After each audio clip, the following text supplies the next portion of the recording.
Hey everybody, thanks for joining me. Today we're going to talk about E3. It's the end of the week, everyone's presented all their games, so I'm going to go over some of the highlights, things that I personally find interesting. I'm not going to talk about everything they showed at E3 because some stuff I really didn't care about. I know there's gamers out there that look forward to their new Madden and whatnot every year, but I could care less. So if there's something major that I don't talk about during this video, it's probably because I didn't really care about it. But you're welcome to ask me about it in the comments, and I'll be happy to share my thoughts. And real quick before we get started, I do want to let you guys know, if you saw my Tekken 7 video, I know I made a detailed schedule at the end there to show you what was coming out this month on my channel. I am going to have to delay some of that stuff. If you follow me on Twitter, you already know this, but I know not everyone uses Twitter. I've been remodeling the room where I usually film all my videos, and I ran into some complications. I ordered a TV for it, and it came shipped in the mail, and it was just completely destroyed. I'll show you some pictures here. The screen's completely cracked. It's separating from the TV itself. The corner of the TV is like snapped and bent forward completely.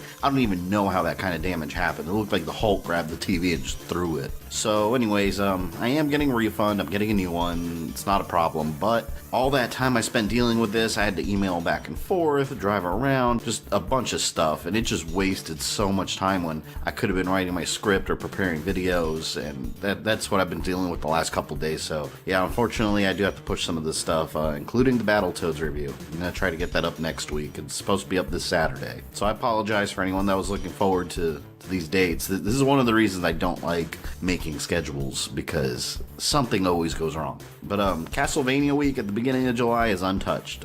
I will make sure all those videos come out when they're supposed to. Let's go ahead and get started with E3. As far as the Microsoft show goes, I'm actually very excited about the Xbox One X. I was curious about it last year when they first announced it as a Scorpio. I know the Xbox One X is a very controversial topic for some reason. I don't really understand why. And I get why some people wouldn't be interested in it, but I don't understand all the complaints because no one's forcing this upgrade on people. No one's saying your old games won't play, you have to buy this. I don't think the Xbox One X is going to be for everybody, and I don't think it's going to sell very well, because I think the target market is a very specific market, which I include myself in. I've always been a gamer that likes the newest, shiny things, regardless of reviews or game selection. I like having the newest thing. I like being at the forefront of experiencing it and seeing it fail or succeed. And there's plenty of us out there. I can already hear the PC arguments. Yes, PCs can do 4K gaming, 60 frames a second. They've been able to do that for years. I'm not a hardcore PC gamer. I do have a gaming PC that I play every here and there on a couple Steam games.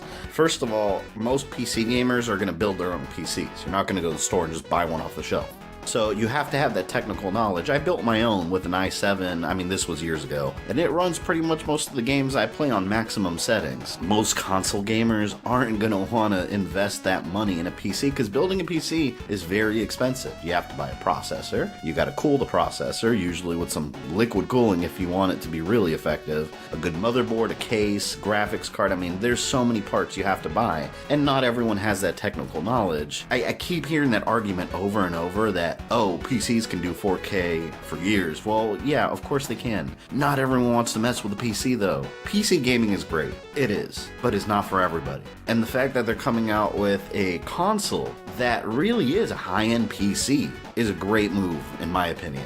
My only concern is this. I think what's going to hold the Xbox One X back is the fact that Microsoft won't allow any exclusive games for it. Everything has to be playable on a regular Xbox One, and I think that's really going to hold back developers on being able to take full advantage of what it can do. I could be wrong, but we'll see. That's my only concern. Already, we're kind of seeing this happen with Destiny 2. They've already said it's going to run at 30 frames a second on the Xbox One X, because on the PlayStation 4 it's going to run at 30 frames a second, and they want everyone to have the same experience. I've seen so many developer interviews where they've been like, oh yeah, we can run this game at 4K 60 frames a second and still have 30% power left in the GPU. So there's no technical reason for this. They're watering down the experience because the PS4 is not doing it. A game at 4K and 60 frames a second, if you've seen it, compared to a game running at 30 frames a second, it's a major difference. But it's the kind of thing where you can't appreciate it unless you see it with your own eyes. So, like I said, I don't get the complaints. You have 3 options to choose your Xbox. You can stick with the regular one, you can buy the slightly upgraded S that has an Ultra HD Blu-ray player. That's the reason I bought the S, because I got a 4K TV and I wanted to watch movies in 4K. Or you can get the X, which is the super premium, heavy duty. It's a luxury item, and it's not marketed towards everyone. And I think the $500 price point is fair. I mean, just as a comparison, I remember when the PS3 came out, and the $500 version was a 20 gig hard drive that had no wireless built in. So for what you're getting in this machine, I think that price point is okay. I think what blew me away the most in this conference was when they announced the original Xbox backwards compatibility. I just about jumped out of my chair. This is easily one of the most asked for features on the Xbox One. I love backwards compatibility. There were so many good games that were on the original Xbox that were only on the original Xbox, and there's no good emulators that run these games out there. So all these good games may have been lost over time. Some people don't care about backwards compatibility, but I love having multiple generations of video games on a console. I kind of feel the same way about backwards compatibility than I do about the Xbox One X. I feel like Xbox has been very consumer friendly lately, and this is a really good move on their part because it shows that they're listening and responding to fan feedback. They also gave us a look at Metro Exodus, which it looks interesting. I'm going to pick that game up. I know that the first 2 Metro, I think it was Metro 2033 and Metro Last Light, I think that's what they were called on 360, and then they came out on Xbox One as remastered. I actually downloaded those on the Xbox One. I haven't played them yet. I just haven't had a chance. I buy way too many games, so some of them just get lost in the shuffle. But I do plan on going back and playing those now because I do want to check this one out. It kind of reminded me, there's this PC game back in the day called Stalker. It kind of reminded me of that game. But Assassin's Creed, oh man. If you know me personally, you know Assassin's Creed is like... Assassin's Creed is my jam. That's seriously my favorite modern video game franchise, and every sequel that comes out, I eat it up. And the new one looks outstanding. The fact that you're going to ancient Egypt and going back to the beginnings of the franchise, so this is supposed to see how the Assassin Order was created. That's a story they haven't even touched on yet, so that's going to be super cool to see. I actually already pre-ordered the collector's edition with the statue. Every Assassin's Creed that comes out, I always get the version with the statue or collectible whatever, because I love displaying that shit. I'm hoping the story's really well done because with these games, I'm all about the story. I followed the story from the very beginning, and I like all the different little side stories like the comic books or the Chronicles games. They're interesting little tidbits into the whole universe as a whole. So I'm hoping the story does deliver in this one because that's where I feel that the last 2 were a little weak. I know Unity came out and everyone was freaking out over all the glitches. I actually beat that game the first week it came out, and I never ran into any game-breaking bugs like everyone was claiming. But the story wasn't that great. There was nothing I cared about happening, and Syndicate was an awesome game. I mean, that game played almost perfectly. But again, I didn't care about the story. So I'm hoping that kind of turns around with Origins. And Dragonball Fighters, oh my god. I buy every Dragon Ball game that comes out too, man. I love Dragon Ball. I mean, I've been watching Dragon Ball Z since the Saiyan Saga aired in the US for the first time. I think I was in like 7th grade or something like that. But lately, a lot of these games that come out for Dragon Ball Z, they feel very the same. So this one, it looks like a moving cartoon. It's weird, the graphic style, but I love it. And I love that they're going back to this like 2D style from the old Budokai games. I think it's to be so much better to play it this way. Sea of Thieves looks actually really interesting with me. I know they showed this game last year too, but it just looks like a really fun little pirate experience that you could play with your friends. I'll probably check this one out too. And I have no idea what Super Lucky's Tale is, but it reminds me of the old N64 days. It looks like a Banjo-Kazooie kind of reminds me of Conker's Bad Fur Day. Microsoft showed off a pretty good collection of indie games. Cuphead got a release date. Cuphead. I had been following this game since they showed the very first trailer, and it's been frustrating watching it delayed over and over, show no release date. I thought this game was gonna end up canceled and never come out. Like, it looks like you're playing a 1930s cartoon, and it's co-op. This game is the definition of a couch co-op game. Thank you for giving us a release date. Crackdown 3 looks really cool also. I do have the originals, Crackdown 1 and 2 on 360. Loved them both, so I'll be picking this one up too. that trailer they showed with Terry Crews had me dying laughing. I was kind of hoping he was a playable character in the game, because I would play as Terry Crews that whole time. Middle-earth, Shadow of War, yeah, I'm getting this too. The original game, Shadow of Mordor, it was awesome. I mean, it was like You take Lord of the Rings and add the fighting system of Batman Arkham Asylum, and you've got Shadow of Mordor. The only complaint I had about the original was it was a little short. I remember beating it just a couple of days without much effort, but I got so addicted just going to all the little forts and turning the orcs over to my side. I think they called it the Nemesis system. That was a blast to do, and now we get to do more of it, and they've expanded upon it. Couldn't keep my eyes off that entire presentation. And they announced a sequel for Ori too. If you haven't played Ori and the Blind Forest on Xbox One, that is one of the best indie exclusive games I've ever played. It's that same style as Metroid and Castlevania Symphony of the Night, where you have to explore a 2D map and unlock different parts of the map and different abilities so you can go to certain places. In the graphic style, it kind of reminds me of that, what's that movie with the rats? The Secret of Nim, I think it was, if I'm thinking of the right movie. It reminds me of a cross of that and Metroid style gameplay. The game is beautiful, and the sequel doesn't appear to be any less beautiful. Anthem looked really cool also. I don't know if it's an MMO or like an online only kind of thing, but it looks like you play with your friends also. Interested in this game. I don't know if I'm buying it yet. I just don't know enough about it. I thought this year Microsoft's presentation was pretty solid. Usually I feel like their presentations aren't that great. They're always kind of lackluster, especially, oh my god, especially back in the Kinect days. I remember the one year they had all the Cirque du Soleil dancers coming out and they showed like Kinect animals and all these crappy games. So I'm glad they had a really solid lineup this year. EA's presentation had very few things I cared about. I mean, sports.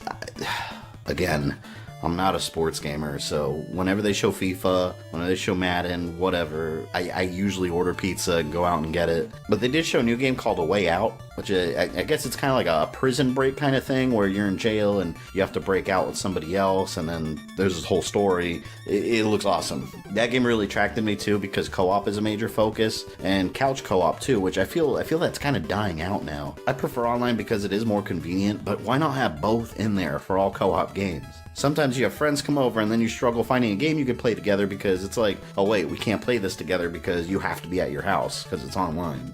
The star of the show for EA for me was Star Wars Battlefront 2. I bought last year's Star Wars Battlefront on day one. I was trying to be excited about it. I hate when a game is multiplayer only. I hate it. You're getting like a third of a game. I know they had some kind of single player mode, but that was barely a mode. That doesn't even count. I played that game the first couple of days it was out, and I got super bored real quick. I mean, there was nothing in the game to keep you playing. I'm a big fan of Star Wars Battlefront 2, the original. I actually reviewed that game on the channel too, so if you want to see that review, you click this little pop-up here in the corner. That's one of my favorite Star Wars, I think it might be my favorite Star Wars games. I haven't really thought about it too deeply right now, but I think that is my favorite Star Wars game ever made. You had a full-blown campaign story mode, you had a full-blown multiplayer mode, you had a galactic conquest mode, you had all the different Star Wars eras at the times, and I know people complain about the prequels, but that era in Star Wars history is actually my favorite time period, the Clone Wars. Especially if you've watched the animated Clone Wars series, it's fantastic. And now in the new Star Wars Battlefront 2, we're going back to that formula. There's a full-blown campaign telling the story of the Empire after Return of the Jedi, so it's gonna be super cool seeing that story from the Empire side,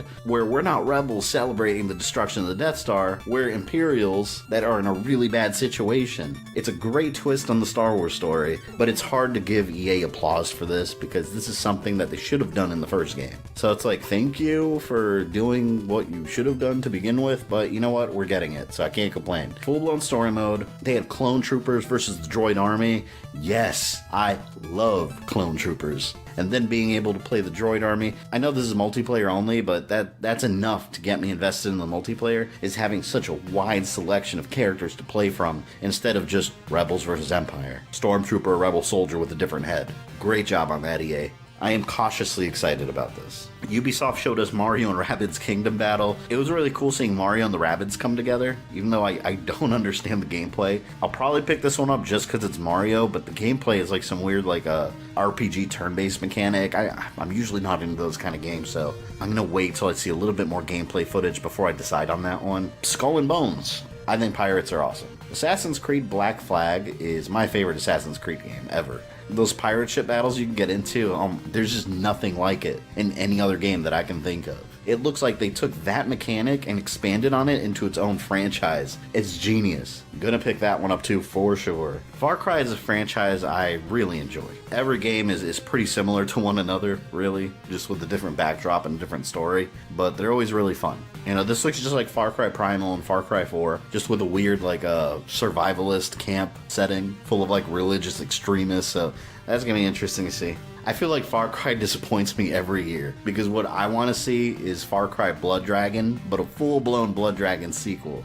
Not just like a downloadable game. I want a full 40-hour Far Cry Blood Dragon experience. I don't expect it at all every year, but I hope for it every year. So Far Cry 5, well yes, I will purchase you and play the hell out of you. You are not Blood Dragon. And that leaves me disappointed. And the other big console maker, Sony. Sony is one of those companies that every year, I feel like they blow it out of the water with their presentations. They usually do amazing. I thought this year they had the weakest presentation that they've had in a while. A lot of the games they showed were just repeats of last year with a little bit more footage. I don't know. I'm excited about their major games that are coming up, which I'll talk about, but overall a pretty lackluster presentation from them. I mean, they showed Days Gone, which pretty much looks like a Walking Dead type of experience with zombies that run. Graphically, it's pretty impressive with the amount of zombies they have on screen, but I mean, how many zombie games can you really make before it's not that interesting, really? On the fence about this one. Shadow of the Colossus was a big surprise. I love the original. I got the HD version on the PS3. Love Shadow of the Colossus. But this is a remake? I mean, it looks gorgeous, don't get me wrong, but when they showed this initially, I thought we were getting a sequel, so I was hyped, and then it kind of died down when I saw it was a remake. I'm usually all for remakes of games, but I mean,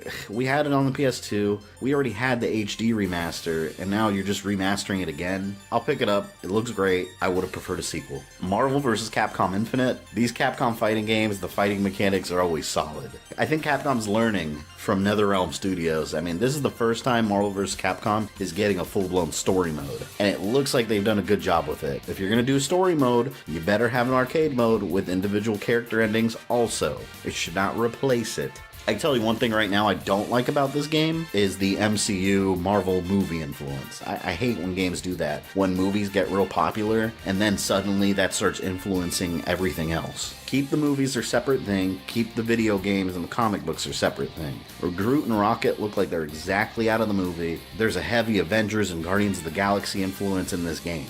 Don't get me wrong, I love those properties, they're amazing, but I don't like when movies influence the games, because that's going to limit the characters you're going to put in there. I like seeing the more obscure characters pop up in these games. Those characters that general audiences don't know. If you just fill it with mega popular characters from the movies, that's really not that interesting. Better have Wolverine in there. Haven't seen anything about Wolverine. He's one of my main fighters, and I want to see him in there. Call of Duty WW2 is probably the only Call of Duty I've been excited about in years. I buy them every year because they have really fun campaigns. Don't give a damn about multiplayer. They're just like fun Michael Bay movies that you can sit there and play through. I've been wanting Call of Duty to go back to World War II for years, because I feel that's where Call of Duty was at its best. And that's where it started too. I mean, all these kids today that are super into Call of Duty and that's all they play, they started with Modern Warfare. Real Call of Duty was back in the day. I'm talking Call of Duty 2, Xbox 360 launch title. At least I think it was a launch title. That was real Call of Duty. And now we're going back to that with better gameplay mechanics? Sign me up. The portion of the presentation for Sony I was looking forward to the most was VR. Because I invested in a VR headset last year with the PlayStation 4, and the technology is really cool. I love it. There's nothing good to play on it though. I thought this year they would just have this huge showcase of strong VR titles, and yeah, they showed us some VR games. There's Skyrim Vr, which looks interesting because I haven't had time to play Skyrim. I have the 360 version. I want to get the remastered version. I just haven't had time to play through that game. Adding VR in it only makes my interest even further. But what else? I mean, they just came out with Farpoint, which I also want to play, but there's nothing else. All these other games they showed us VR-wise don't look interesting. VR is something that's doing extremely well on PC. They have a huge selection of strong titles. While on PS4, they're just giving us these little demo experiences. You know, the worst being, there's this Ghostbusters VR game that came out, which I downloaded. It was offensive. It was like 10 minutes long. And you made me pay like $7 for that? Sony, you need to do something VR-wise.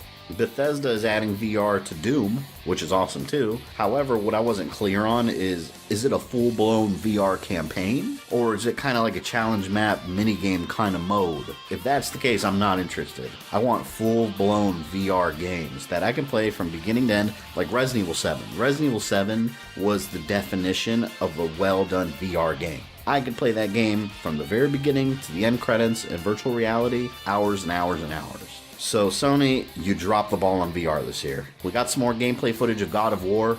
I mean, that's a no-brainer. That's day one. That's a console seller. And I love seeing this new Kratos that he does have a son. He has a new family now. So you see this much softer and much older Kratos. I have no idea what the story is going to be, but some of the visuals they showed us were amazing. That giant snake at the end.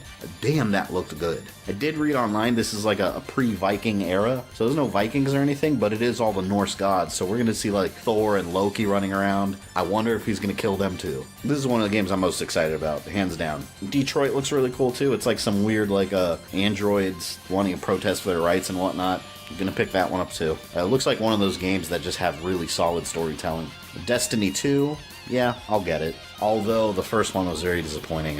Very fun game, very fun gameplay. Had no idea what was going on the entire time, story-wise. Campaign was the weakest point by far. So from what I hear, they're addressing that in the sequel, so we'll see. And the Spider-Man game, this is the first game that Marvel is, I'll say that they're taking seriously. Because DC has the Batman Arkham series that's really the pinnacle of comic book video games. This is how you do it. Marvel used to pump out a lot of generic video games. They used to just go to Beanox and be like, hey, make another Spider-Man game. Boom, pump it out. While they've been okay, they've been average, there's been nothing in that Arkham quality.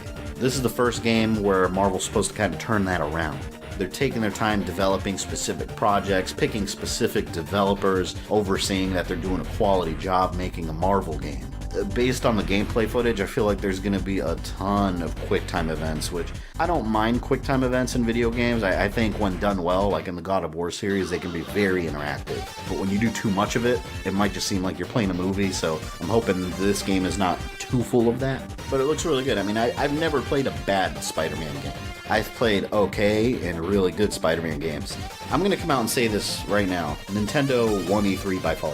Xbox had a nice presentation. Everyone had a decent presentation. Sony's was super weak. Nintendo blew everyone out of the water. I was worried that the Switch wasn't going to get a lot of games because their track record, I've been a Nintendo fan since the NES. I got the Wii and I watched as a ton of bullshit came out for the Wii. Carnival games and like pets and those kind of games that nobody buys. I worked at a Best Buy at the time and I was so sick of seeing all those shovelware games in the clearance section and we'd have to keep organizing and restocking them. Nobody was buying them.